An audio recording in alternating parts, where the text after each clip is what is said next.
It's great. I hate to interrupt the conversations because I can see they're robust, and I'm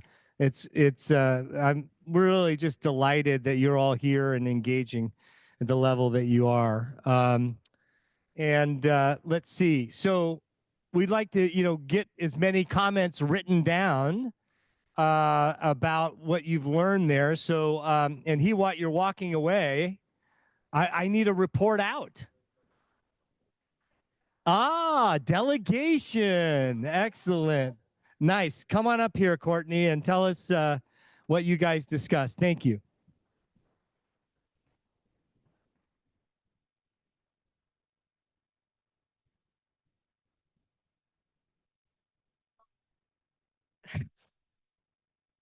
You got to slow it down, y'all.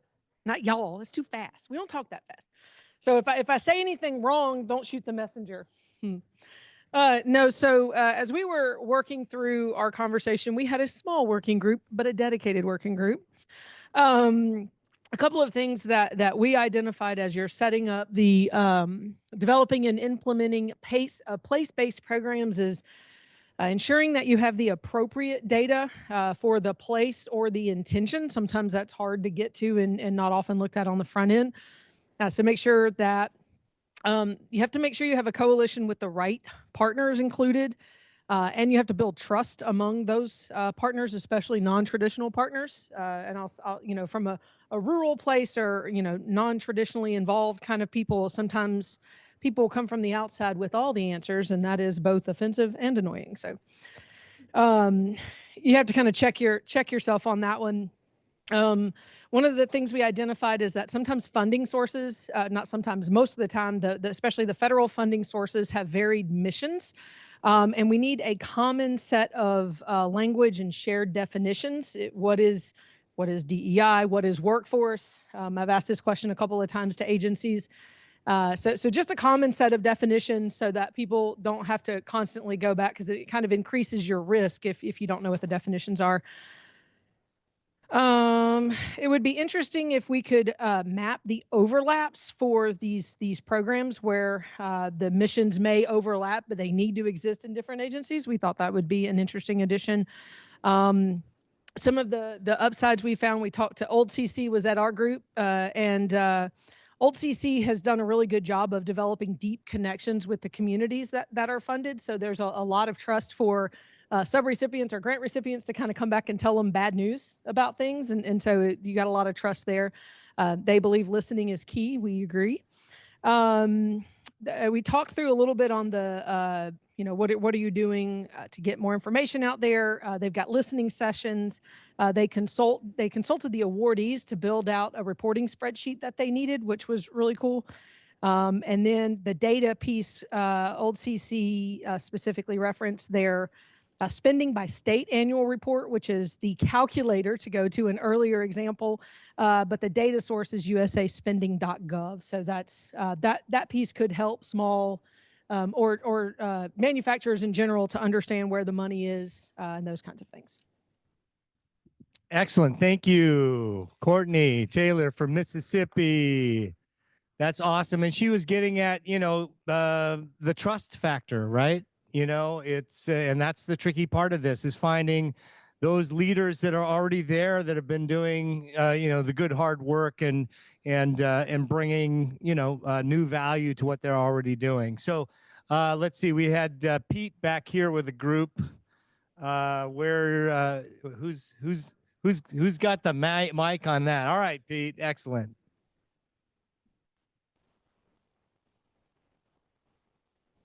Back here, before I get to that, who here is from Michigan? There we go. My home state. I'd met a chunk of you today, and it's like we called out Kansas. We definitely need to call out Michigan.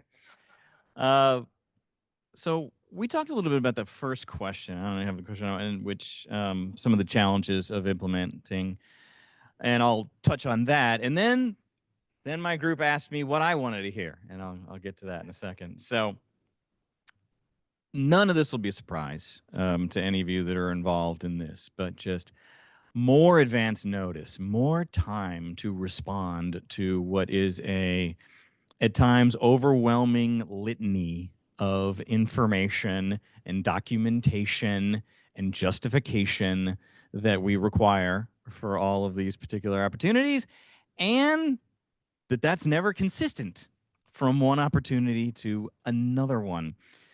Also a reflection and maybe an acknowledgement that so much, I guess, unpaid ahead of time coalition building that then may go for naught. If there's no way to back it up, to keep it supported, even if, they don't necessarily win that award, there's going to be another thing coming down the pike shortly thereafter that then you got to tweak everything and reconnect with all these people and spend a lot of political capital on meeting with these different organizations, and then hope again this is all going to work out. And I don't have any good answers for that. There was a shout out to more people on the ground from our organizations across the country. Specifically, EDA has regional and state-based, officers who were highlighted as being very helpful in this regard. And so my thanks to them. Those of us in headquarters often lose sight of that fact quite often, that local help can be very useful and all this sort of thing. And one other challenge specifically, a couple more challenges, gathering data in terms of what's happening in the community to be used in the applications. But then later on, when we're asking for the reporting of particular types of data, it's not often clear or specific exactly what we're asking to be measured.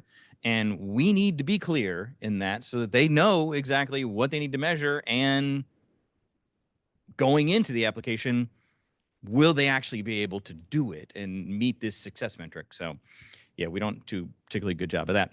So then they asked me what it is that I wanted to hear. And I told them the same story I tell this to every grantee that I speak with. I want to know the pain points, because I'm not on that side of filling out these applications or trying to win these awards. And I hear, bits and pieces of, this is different than that. So lay it on me. So they did, and we probably could continue for another half hour or so, but I'll just highlight a few of them. Registration with SAM.gov is very difficult. I've never had to do that, so I don't actually know. So thank you for bringing that up. When an awardee has won one of our grants, then we put them through a lot of required training. That has its pluses and minuses. What was pointed out to me is that some of that training would have been really helpful ahead of time. It would make things a lot easier in terms of what they needed to do for the application. So pros and cons, that would be another burden that we're putting on, applicants potentially, but there's definitely a role for better education ahead of time with that regard. Different reporting requirements. I'm not going to highlight specifically the programs that were brought up with this, but that when things should be standardized seemingly for the quote unquote same program, and they're not, we're just adding complexity. We could be more helpful from the federal side in terms of language as it relates to collaboration and encouraging collaboration between the different entities that are working on this. There are certainly some aspects where certain members of the coalition feel just more emboldened or empowered or entitled to their say, when in fact that doesn't necessarily need to be the case. And then there were other things in terms of just aligning things specifically with EDA. There are particularly contradictory requirements that we have put on programs that just there's no excuse for.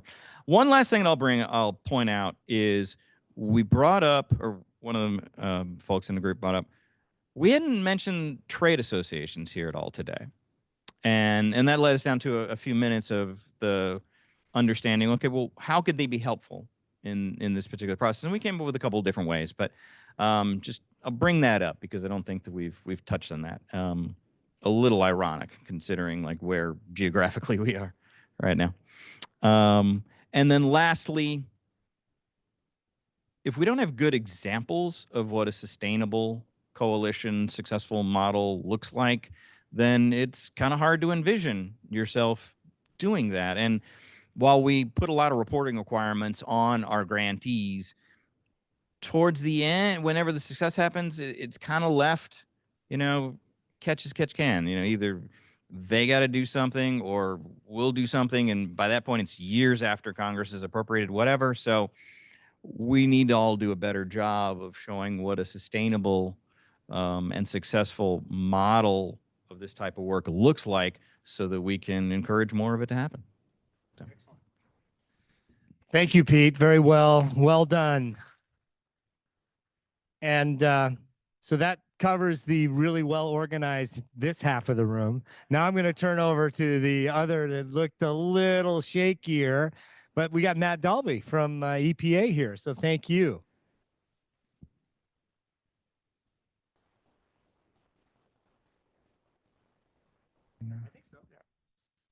Okay. Matt Dalby from the policy office at EPA.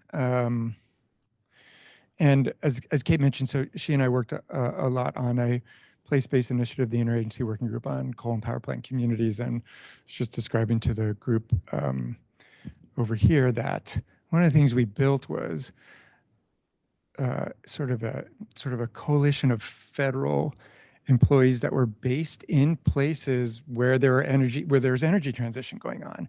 And then instead of starting out with, hey, here's our big bet, and here's another big bet, and there's another big bet that you can chase, we just said, what are some of the issues that you've got going on in your community, right? Is it, and we do some prompts like, is there enough housing?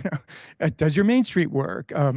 Did people move into your little rural town during the pandemic? Because they moved into a lot of little rural towns, and places that said no, we asked, well, why not? We didn't have housing, we didn't have a coffee shop, we didn't have this or that, right? And we didn't always have like a specific answer to this, but we could make connections, right? And I'll just say, Matt and I have had this conversation, but the place-based conversation that has gone on here hasn't included that, right? Right? We haven't been thinking about those specific things that go on in people's lives. And I'm a career employee, I'm just going to say this. The election didn't go so well, in part because we didn't have the conversations about the specific things that people need every single day in their communities, right? Some of the conversations were, yes, look at all these investments that are going to these counties, as though people live in counties. Like, people live in neighborhoods, they live in communities, they live in houses, they live in a particular project in your community that you'd like to see either supported or done or something like that, right? So yes, capital flowed. It was really hard to get community members to be part of the conversations with capital, who are often getting funding from Goldman Sachs or JP Morgan or some hedge fund, right?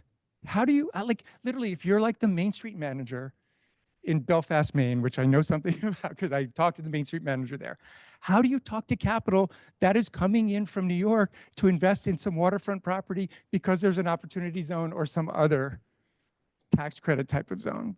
Let's train capital to talk to community members and train community members to talk to capital. That would be helpful, right? I think. I have one other thing here.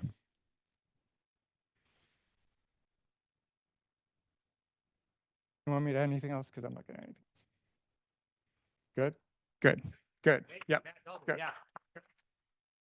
Thank you. This area of the room.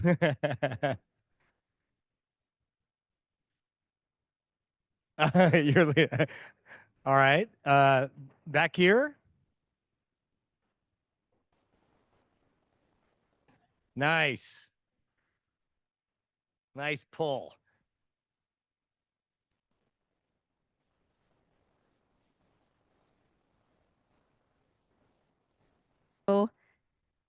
Had a few different loose conversations. One of which, I do want to raise just in terms of the idea of the regulatory or more the administrative and regulatory burdens that get placed on small businesses and entrepreneurs. And basically, we could also reflect that on some of your organizations, right, as a very not very well fully staffed organization that has the capacity to actually go after all of the different opportunities and stay aware of everything that's happening.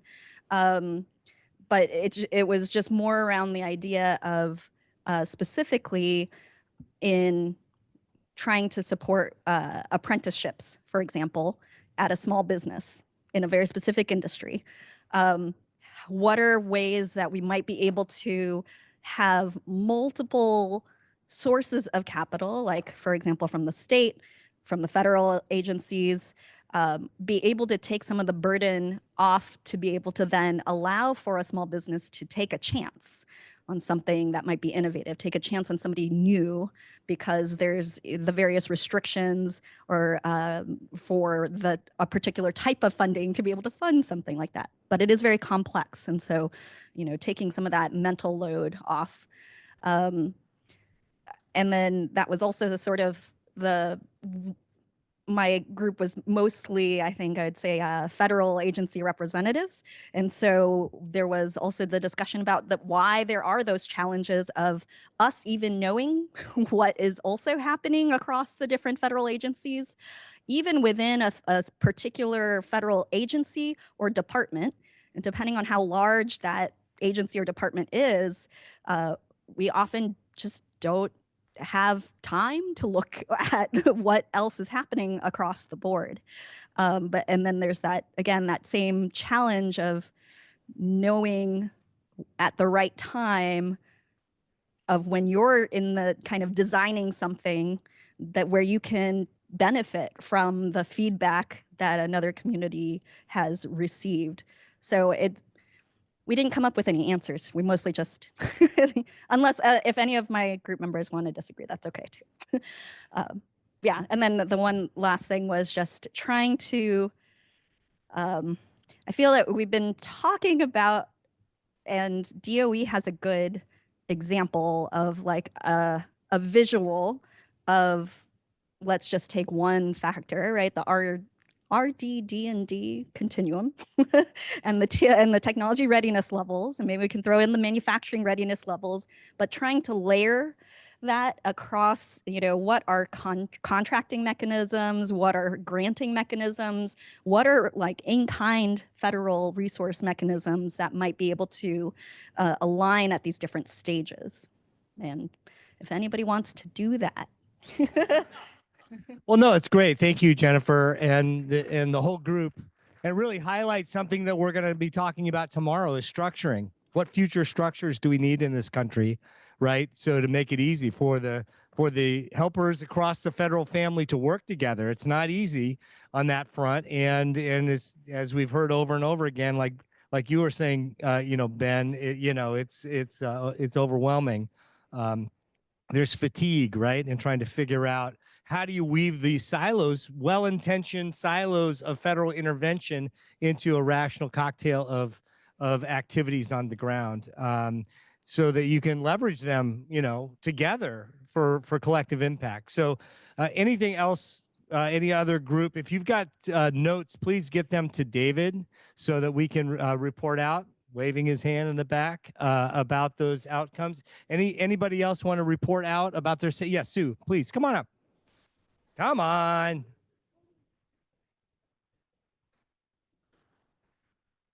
With that as an intro, yeah. No, I was just very impressed. I mean, it's, I've enough experience in government to be dangerous. But, this idea of the difficulty in cross-agency coordination and putting them to, can AI help? Could AMCC, for example, take input as training data, all publicly available information about these programs, and then create some kind of training database, and then you could query it. I am a small manufacturer. I make welding. I weld things. I need training. Who can help? I don't know. Yeah. Is that conceivable? I don't know. I don't know. That's what we'll talk about tomorrow. How about that as a pre-game? Appreciate that, Sue. Yeah. Any other comments here? We want to kind of preview tomorrow, talk about what's next. But yes, Nikhil. Here you go. Sue, I think that's exactly what we're trying to do with the next steps of the playbook, with the MCEM and AMCC. And at this point, I think we're, it's just a matter of personnel and funding. So we're ready. So we have a plan for how to do it, and actually a roadmap for how to do it as well. Can you hand the mic to Christine Nappo? Christine, I wanted you to say something about, your question about, there's so many things you wanted to bring up. Yeah, give me. Can't remember everything, but I just wanted to add on to that. A standardization of definitions would be helpful, because now that we're working with both the Department of Defense and the Department of Energy, interpretation of what is a small business, what is a, disadvantaged community, Justice 40. I mean, there's just different metrics, and it gets to be very confusing in our reporting. So Thank you for that, Christine. Yes, another voice from EPA. This is a very odd statement. I've heard a lot of talk about silos today, and I think a better mental model of a silo is a well-organized cylinder. We can imagine it being transparent. You can imagine connecting cylinders to each other, and that's one way to think about how we break down the barriers with silos. So, Yep, the lingo does matter. So thank you for that suggestion. Yeah, Joe. Well-ordered cylinders, right? Like a good well-ordered cylinder is a pipe.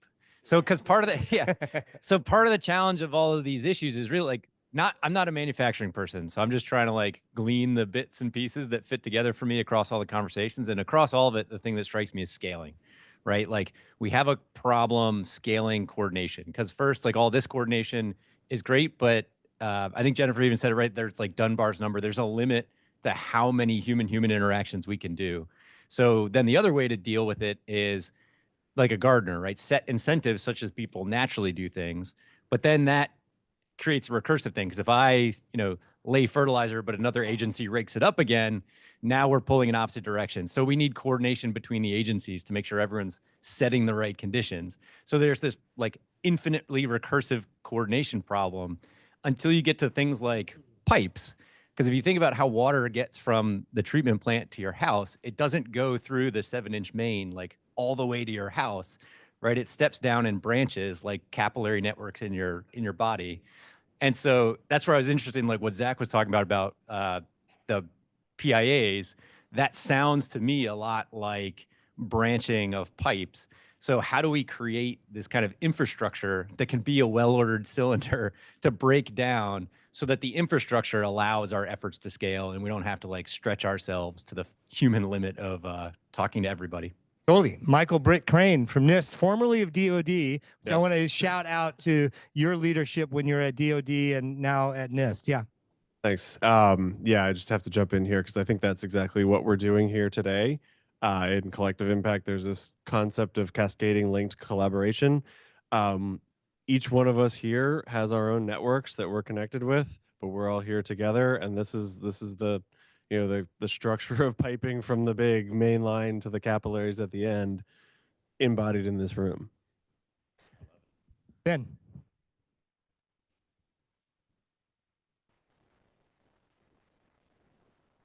This on a farm so you guys can see what some of this stuff actually looks like. No, but I think my comment is a little bit characterized by some of that. Is we've talked a lot about data, ecosystems, and relationships. And my experience in what we went through and what I presented on COVID and the response to that, and we've talked about manufacturing resiliency, we were figuring out capability and capacity manually as we were flying through that with phone calls, as everybody in this room probably was doing. The next day or the next week, it was something different. But I bring that up because part of all of this data and organizational infrastructure is, again, really about how do we activate it and what do we need to activate it for. Right now is sort of the non-crisis period like we were in COVID. There's global competition, yes, but I think in meetings like this, we could also consider how do we think about tabletop exercises for resiliency, where we actually exercise the networks of networks and think about if X happens, how might we respond? Because that also helps us think about how to build out these pipelines or relationships and leverage them for preparedness, resiliency, and other things. Because I think that we would all do that individually, but we can also kind of simulate and plan ahead on some of that. Nice segue to something that we can talk about tomorrow on the structuring, right? So there's a whole whole of government effort around resiliency. So a national resiliency plan, and they gave it's for every federal agency to play a role in that, and they gave it to FEMA to lead that work. And there's a lot in that initial resiliency planning documentation about preparedness. Well, back to your point, Ben, preparedness around our critical manufacturing ecosystem, right, has got to be a part of national resilience. Yeah, it's essential. I mean, it gets back to full circle, back to what John Zeisman was talking about in 1987. Manufacturing matters. It's always mattered. The cornerstone has to be strengthened. We're in this international competition with dictators and thieves, like I said at the outset, and we've got to do better. We've got to have better structures in this country to do that. So I think today was a good level setting on kind of the good hard work that has happened over the last 10 years in terms of strengthening the manufacturing ecosystem in key industries, back to those original 3 pillars: defense, energy, transportation, ag, IT, and health. Doing it based on the best evidence we have so far, the big 6, and workforce, all the way through supply chain, capital access, and operational improvement using those new technologies. Oh, thanks, David. And of course, shooting for our North Star, sustainable development, and bringing everybody along, helping our companies thrive, the people in those companies, in those communities, and diversified regions, right? We get at this incredible, unsustainable wealth and income inequality regionally and throughout society, national security, of course, and tackling the climate crisis along the way, environmental sustainability. So we can do this, and it's great. It's inspiring to be around a bunch of you leaders who are tackling this and proving it up with the Ecosystem Metrics project. So check out that the link of the first version of the playbook and give us feedback on that. We're going to have a great conversation tomorrow about structuring, really the future state. And we'll hear about some of the playing field of what's happening here in Capitol Hill. And I think that'll be a really informative and I think influential. I mean, the meeting that we had in this very room 6 or 7 years ago, I can't remember exactly when it was influential, and it had a lot to do with not only the Defense Manufacturing Community Support Program that HEWAT runs at the Department of Defense that got funded through the National Defense Authorization Act that year, but the subsequent initiatives, the bottom-up initiatives. I want to take this time talking about that first one, the Defense Manufacturing Community Support Program, because there are some communities that are in the room, and Guy Latendre from Utah is in the room. He's one of the recipient communities, and he's honchoing an effort to get other communities to join together to come to ask the federal government to continue that program or expand it or whatever. So I want to give Guy a minute to talk about that so that he can rally whoever wants to rally behind his leadership there. Yeah. Thank you, and thank you to the group 7 years ago for getting that going.